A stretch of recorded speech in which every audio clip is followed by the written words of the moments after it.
মুন্ডা, ওই বুড়া পাঠাটা আমাদের দেখেনি তো? কামাল, ওই বুড়া পাঠা আমাদের দেখেনি তো? এই বাদশা, ওই বুড়া পাঠা আমাদের দেখেনি তো? এই, ওই বুড়া পাঠাটা আমাদেরকে দেখেনি তো? না, আমি কোনো বুড়া পাঠা দেখিনি। হ্যাঁ, এত রাতে আমার ছেলেরা সেজেগুজে কোথায় যাচ্ছে? কোথাও না স্যার। না, আমি এমনি দেখতে এই মাটির উপর শুয়ে পড়ো। আরে তো একটা কিছু কর, তা না হলে মরে যাব। মাটি কেন স্যার? আপনি যদি হুকুম করেন আমরা হাসতে হাসতে বরফের উপর শুয়ে পড়বো, তবে আপনাকে কেউ বেজ্জতি করবে এটা আমরা বরদাস্ত করবো না। আফটার অল আমরা আপনার স্টুডেন্ট, আপনার বেজ্জতি মানে আমাদের বেজ্জতি। কি আজে বাজে বলছো? কে আমার ইজ্জত নষ্ট করবে? ওই হামিদা কলেজের লেডি প্রিন্সিপাল। ও কেন আমার ইজ্জত নষ্ট করবে?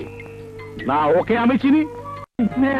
বন্ধ করো, বন্ধ করো, এই যে খুন খারাপ হয়ে যাবে। আমি ওই মহিলাকে মাথা চেঁচে খোল ঢেলে গাধায় চড়িয়ে সারা শহর ঘুরাবো কাল সকালে। কাল সকালে কেন স্যার? এখনই চলুন। না, মানুষ জোয়ান হোক, বুড়া হোক, আর আমার মতো বুদ্ধিমানী হোক, রাতের ঝগড়ায় মেয়ে মানুষের সাথে পারা যায় না। তোমরা সবাই যার যার রুমে যাও, বাকি সব আমার উপরে ছেড়ে দাও। দেখবে দেখবে কাল সকালে কি হয়। কোথায় এই কলেজের প্রিন্সিপাল? কোথায় এই কলেজের প্রিন্সিপাল? কোথায়? এদিকে আছেন? এই কলেজের প্রিন্সিপালকে দেখতে চাই। কোথায় সেই বেয়াদব মহিলা? Shut up! কে আপনি? আমার হোস্টেলে এসে চিল্লাপাল্লা করছেন? চিল্লাবো তো কি করব? আপনি আমার ইজ্জতের উপরে ডাইরেক্ট অ্যাটাক করেছেন। কি ভাবেন আপনি আপনাকে? এনাফ!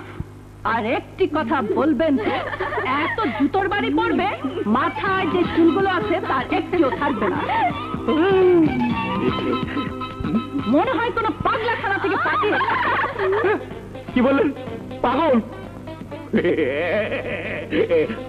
এই, তুমি নিচে আসবে না আমি উপরে উঠবো? তোমার উপরে আসার কোনো দরকার নেই, আমি নিজেই নিচে আসছি।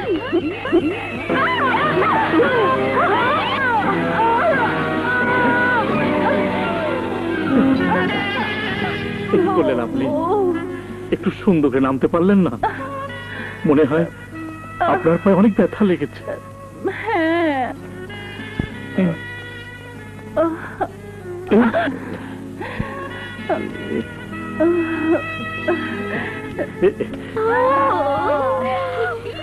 এখানে না, আর একটু উপরে।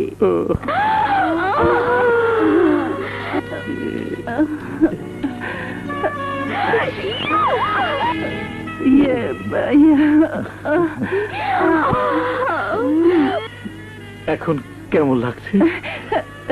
একটু একটু ভালো লাগছে।